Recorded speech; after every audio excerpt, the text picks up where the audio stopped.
আসসালামু আলাইকুম। প্রথমে জানিয়ে দেব আমাদের হাতে থাকা সর্বশেষ আন্তর্জাতিক সংবাদ শিরোনাম। গাজায় থামছেই না ইসরায়েলি বর্বরতা, নিহত আরও ৪২ জন। এবার ইসরায়েলে হিজবুল্লাহর সবচেয়ে বড় রকেট হামলা। আবারও আল আকসা হাসপাতালের কাছে ইসরায়েলি হামলা, নিহত ৪ জন। এবং যুক্তরাষ্ট্রের জর্জিয়ায় স্কুলে বন্দুক হামলায় নিহত ৪ জন। এদিকে বাইডেন মোদির ফোনালাপ নিয়ে নতুন তথ্য দিল এনডিটিভি। সর্বশেষ জানিয়ে দেব, পশ্চিম তীরকে ইসরায়েলের অংশ হিসেবে দেখানো আন্তর্জাতিক আইন ও চুক্তির গুরুতর লঙ্ঘন। এবার বিস্তারিত। তার আগে আমাদের ভিডিওটি ভালো লেগে থাকলে লাইক, কমেন্ট এবং সাবস্ক্রাইব করবেন। গাজায় থামছেই না ইসরায়েলি বর্বরতা, নিহত আরও ৪২ জন। গাজায় থামছেই না ইসরায়েলি বাহিনীর বর্বরতা। ফিলিস্তিনের অবরুদ্ধ উপত্যকাটিতে দখলদার বাহিনীর হামলায় আরও ৪২ জন ফিলিস্তিনি প্রাণ হারিয়েছেন। বিষয়টি নিশ্চিত করেছেন গাজার হামাস নিয়ন্ত্রিত স্বাস্থ্য মন্ত্রণালয়। খবর আনাদুলু এজেন্সির। আন্তর্জাতিক মহলের চাপ কিংবা দেশের নাগরিকদের বিক্ষোভ কোনো কিছুতেই থামছে না নেতানিয়াহুর বাহিনীর বর্বরতা। গাজা উপত্যকায় নির্বিচারে হামলা চালাচ্ছে দখলদাররা। দেহের আল বালাহতে পোলিও টিকার কর্মসূচি চলাকালে পাশের বুরেইজ ও মাঘাজি আশ্রয় শিবিরে বোমা হামলা চালায় ইসরায়েলরা। এতে বিকট শব্দে কেঁপে ওঠে গোটা এলাকা। গাজার স্বাস্থ্য মন্ত্রণালয়ের তথ্য অনুযায়ী এসব হামলায় ৪২ জন ফিলিস্তিনি নিহত হন। এছাড়া অধিকৃত পশ্চিম তীরে দখলদারের চলমান অভিযানে গত মাসের ২৮ তারিখ থেকে এ পর্যন্ত প্রাণ হারিয়েছেন বহু মানুষ, আহতও হয়েছেন অনেকে। ইসরায়েলি প্রতিরক্ষামন্ত্রী ইয়োভ গ্যালান্ট এ বিষয়ে বলেন, তারা জুডিয়া ও সামারিয়াকে সন্ত্রাসমুক্ত করতে একের পর এক হামলা চালাচ্ছে। এর মধ্যে মিশরের সীমান্তবর্তী গাজার দক্ষিণাঞ্চলে ফিলাডেলফির করিডোর থেকে সেনা প্রত্যাহার করবে না বলে জানিয়েছে নেতানিয়াহু প্রশাসন। তবে ৫৩% ইসরায়েলি মনে করে ফিলাডেলফি থেকে সেনা প্রত্যাহার করে নিলে হামাসের সঙ্গে জিম্মি মুক্তির আলোচনা আরও কয়েক ধাপ এগিয়ে যাবে। এদিকে মিশরের পররাষ্ট্রমন্ত্রীর আবদেল ফাত্তাহ আল সিসির সঙ্গে আশোক রায় বৈঠককালে তুরস্কের প্রেসিডেন্ট রিসেপ তায়েফ এরদোয়ান বলেন, গাজায় একের পর এক হামলা ও ধ্বংসলীলা চালিয়ে ইসরায়েল অনাহার নীতির চর্চা করছে। তিনি আরও বলেন, গাজায় যুদ্ধ বন্ধ করাই এখন মূল উদ্দেশ্য। তুরস্ক ও মিশর গাজার ক্ষেত্রে একই অবস্থানে আছে বলে জানান তিনি। ইসরায়েলে হিজবুল্লাহর সবচেয়ে বড় রকেট হামলা। গত ২৫ আগস্টের পর ইসরায়েলের সবচেয়ে বড় রকেট হামলা চালিয়েছে লেবানন ভিত্তিক সশস্ত্র প্রতিরোধ আন্দোলন হিজবুল্লাহ। বুধবার ৪ সেপ্টেম্বর জেরুসালেম পোস্টের এক প্রতিবেদনে এ তথ্য জানানো হয়েছে। প্রতিবেদনে বলা হয়েছে, হিজবুল্লাহ বুধবার ২৫ আগস্টের পর উত্তর ইসরায়েলে সবচেয়ে বড় আক্রমণ শুরু করেছে। ইসরায়েলের সামরিক বাহিনী আইডিএফ ধারণা অনুযায়ী প্রায় ৬৫টি রকেট উৎক্ষেপণ করেছে তারা। দুপুরের পরেই ৪৮টি রকেট সাইরেন বন্ধ হয়ে গেছে। প্রতিবেদনে আরও বলা হয়েছে, রকেট ছোড়ার সংখ্যা স্পষ্ট করতে আইডিএফের প্রায় ৯০ মিনিট সময় লেগেছিল। অথচ গত সপ্তাহে প্রতিদিন গড়ে ২০টিরও কম রকেট হামলা করেছিল। এতে লেবাননের প্রতিরোধ আন্দোলনের পক্ষ থেকে ইসরায়েলের হুমকি আরও বৃদ্ধি পেয়েছে। জেরুজালেম পোস্ট জানিয়েছে, উত্তর ইসরায়েলের কিরিয়াত শামোনা এলাকায় তারা সরাসরি আঘাত করেছে। এছাড়া অন্যান্য স্থানেও আঘাত এনেছে। কোনো কোনো স্থানে আঘাতের কারণে আগুন ধরার মতো ঘটনাও ঘটেছে। আল আকসা হাসপাতালের কাছে ইসরায়েলি হামলা, নিহত ৪ জন। ফিলিস্তিনের সশস্ত্র গোষ্ঠী হামাস নিয়ন্ত্রিত গাজার আল আকসা হাসপাতালের কাছে তাঁবুতে হামলা চালিয়েছে ইসরায়েলি বাহিনী। এতে অন্তত ৪ জন নিহত হয়েছে।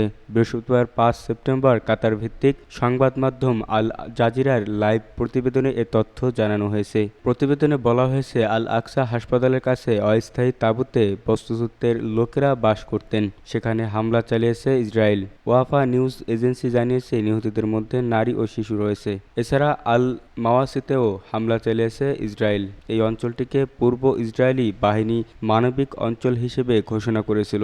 ওয়াফা নিউজ এজেন্সি বলেছে, এই হামলায় ১ জন নিহত এবং ১০ জন আহত হয়েছে। গত বছরের অক্টোবর থেকে গাজায় ইসরায়েল ও হামাসের মধ্যে যুদ্ধ চলছে। এতে এখন পর্যন্ত গাজায় নিহতের সংখ্যা ৪০,০০০ ছাড়িয়েছে। যুক্তরাষ্ট্রের জর্জিয়ায় স্কুলে বন্দুক হামলায় নিহত ৪ জন। আবারও বন্দুক হামলার ঘটনা হয়েছে যুক্তরাষ্ট্রে। জর্জিয়া অঙ্গরাজ্যের আপালেচি হাই স্কুলে এলোপাতাড়ি গুলিতে 4 জন নিহত হয়েছে, আহত হয়েছে আরও অন্তত 9 জন। বুধবার 4 সেপ্টেম্বর স্থানীয় সময় সকাল 10টা 20 মিনিটের দিকে হয় এই অস্ত্র সহিংসতা। এ ঘটনায় আটক করা হয়েছে ওই স্কুলের এক ছাত্রকে। পুলিশি হেফাজতে রাখা হয়েছে সন্দেহভাজন 14 বছরের কিশোরকে। হামলার উদ্দেশ্য সম্পর্কে জানা যায়নি এখনও। কী ধরনের অস্ত্র ব্যবহার করা হয়েছে তাও জানায়নি জর্জিয়া পুলিশ। প্রত্যক্ষদর্শীরা জানিয়েছে স্কুল কম্পাউন্ডে হঠাৎ শুরু হয় গোলাগুলি। নিহতদের মধ্যে 2 জন শিক্ষার্থী ও 2 জন শিক্ষক। কয়েক মিনিটের মধ্যেই ঘটনাস্থলে পৌঁছায় নিরাপত্তা বাহিনী, ছুটে আসে অভিভাবকরাও। এদিকে বিদ্যালয়ে গুলিতে নিহতের সংখ্যা নিন্দা জানিয়েছে যুক্তরাষ্ট্রের প্রেসিডেন্ট জো বাইডেন ও ফার্স্ট লেডি জিল বাইডেন। তাৎক্ষণিকভাবে এক বিবৃতিতে বাইডেন দম্পতির বলেন, একের পর এক এমন ঘটনাকে আমরা স্বাভাবিক হিসেবে নিতে পারি না। ভাইস প্রেসিডেন্ট কমলা হ্যারিস বলেন, আমাদের দেশে বন্দুক সহিংসতার এই মহামারীকে নিশ্চিহ্নিত করতে হবে। বাইডেন মোদির ফোনালাপ নিয়ে নতুন তথ্য দিল এনডিটিভি। গত 27 আগস্ট মার্কিন প্রেসিডেন্ট জো বাইডেন ও ভারতের প্রধানমন্ত্রী নরেন্দ্র মোদি বিভিন্ন পরিস্থিতি নিয়ে ফোনালাপ করেন। তবে ভারতের পররাষ্ট্র দপ্তর এবং মোদি নিজেও দাবি করেন এ ফোনালাপে বাংলাদেশ প্রসঙ্গ নিয়ে আলোচনা হয়েছে। তবে এর একদিন পর হোয়াইট হাউসের প্রচারিত বিবৃতিতে বাংলাদেশ প্রসঙ্গ উল্লেখ ছিল না। এ নিয়ে ভারতের দাবি নিয়ে ধোঁয়াশা তৈরি হয়। অবশ্য 31 আগস্ট ভারতের পররাষ্ট্র দপ্তরের মুখপাত্র রণধীর জয়সওয়াল দাবি করেন, বাংলাদেশের সাম্প্রতিক রাজনৈতিক পট পরিবর্তন নিয়ে 2 নেতার মধ্যে বিস্তারিত আলোচনা হয়েছে। এবার ভারতীয় সংবাদ মাধ্যম এনডিটিভি জানিয়েছে, মোদি বাইডেনের ফোনালাপে বাংলাদেশের মানুষের নিরাপত্তা এবং গণতন্ত্রের ভবিষ্যৎ নিয়ে কথা হয়েছিল। হোয়াইট হাউসের জাতীয় নিরাপত্তা উপদেষ্টা জন কির্বির বরাত দিয়ে বৃহস্পতিবার এ তথ্য জানায় তারা। সংবাদ মাধ্যমটির দাবি, গতকাল বুধবার এক সংবাদ সম্মেলনে জন কির্বি জানান, টেলিফোনে আলাপকালে প্রেসিডেন্ট বাইডেন ও প্রধানমন্ত্রী মোদি বাংলাদেশ চলমান ঘটনা নিয়ে উদ্বেগ প্রকাশ করেছে।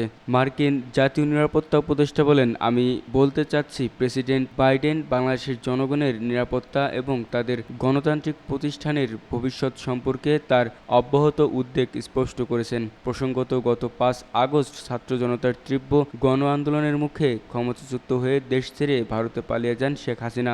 বর্তমানে ভারতেই রয়েছেন বাংলাদেশের সাবেক এই প্রধানমন্ত্রী। পশ্চিম তীরকে ইসরায়েলের অংশ হিসেবে দেখানো আন্তর্জাতিক আইন ও চুক্তির গুরুতর লঙ্ঘন। ইসরায়েলের প্রধানমন্ত্রী বেনিয়ামিন নেতানিয়াহুর তৈরি করা এক মানচিত্রে অধিকৃত পশ্চিম তীরকে দেশটির অংশ হিসেবে দেখানো হয়েছে। তার এক পদক্ষেপকে আন্তর্জাতিক আইন ও চুক্তির গুরুতর লঙ্ঘন হিসেবে বর্ণনা করেছে ফিলিস্তিন।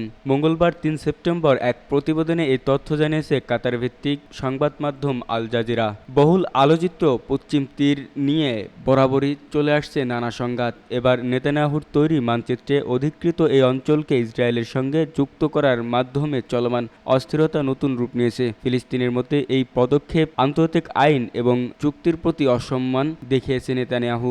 ধারণা করা হচ্ছে নতুন এ মানচিত্র প্রকাশের মাধ্যমে ইসরায়েল তার দখলদারিত্ব আরও শক্তিশালী করতে চায়। এর কারণে স্থায়ী সমাধানের আলোচনা বিঘ্নিত হওয়ার আশঙ্কা করছে সংশ্লিষ্টরা। পশ্চিম তীরে বসতি স্থাপন ইসরায়েল সরকারের দীর্ঘমেয়াদী পরিকল্পনার অংশ।